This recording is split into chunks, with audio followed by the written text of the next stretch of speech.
பாட்டு எடுத்துங்க. எல்லாரும் வந்து பாத்தீங்கன்னா நிஷா அண்ட் ரியாஸுக்கு ஒரு பெரிய கைத்தட்டல் கொடுங்க. எதுக்காக நான் சொல்றேன், உங்கள மாதிரி மனுஷன்லாம் இருக்கனாலதான் கொஞ்சமாச்சும் மழை பெய்யுது. இந்த சீசனுக்கு வந்து பாத்தீங்கன்னா திருஷ்டி கழிஞ்சாச்சு. மகாபா டிஸ்டி கழிகிறதெல்லாம் இருக்கட்டும், என் வயிற்றுல போட்டதான் வந்திருக்கேன். அவ்வளவுதான், என்னையோட உறவு அந்திருச்சுன்னு வச்சுக்க. மூஞ்சிலே முடிக்க மாட்டேன். என்ன உனக்கு குறைச்சல்? நீ ஆங்கரா இருக்கும்போது நான் ஏன்டா ஆங்கரா வரல? கேன ஒருத்தன் கிடைச்சிட்டான்னா என்ன வேணாலும் பேசுவீங்க, அதுக்கு நான் தான் கிடைச்சேன். நான் எத்தனை வருஷமா ஆகுது? 15 வருஷம். 15 வருஷமா ஒரு கணவன் கட்டில் கீழே படுத்துட்டு இருக்காருன்னா ஒரே ஒரு தான்.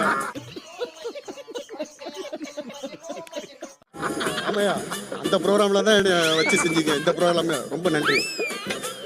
அத வேற ஞாபகப்படுத்திட்டீங்க. நெஞ்சமெல்லாம் பொண்ணு அறக்கு தம்பி. அப்படி ஒரு பஸ் மெக்கானிக் மேடம் கீழே படுத்து தூங்கி எப்ப பார்த்தாலும் கட்டில் கடியில போய் படுத்து போல்ட் இது நட்டு இருக்கான்னு தேடிட்டு பாருங்க. மேடம் கட்டில கீழே தான் மேடம் நெட்வொர்க் கிடைக்கும், அதனால போவார் மேடம். அவருக்கு தான் மேடம் தெரியும், பிராமருக்கு தான் வீடியோ கால் பண்றதுக்கு தான் தெரியும். நீங்களா யாருடா? How do I tell you? ஐயா, இந்த ஆயா வச்சுக்கிட்டு அந்த சோயாவை தருவீங்களா ஐயா? சோயா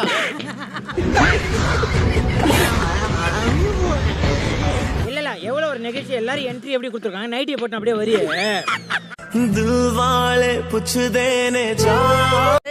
நல்லா சமைக்க தெரியணும். அதான் மேடம் கொஞ்சம் கொஞ்சமா இந்த குக்கு கோமாளி வரணும்னு கொஞ்சம் கொஞ்சமா கத்துக்கலாம் ட்ரை பண்றேன்.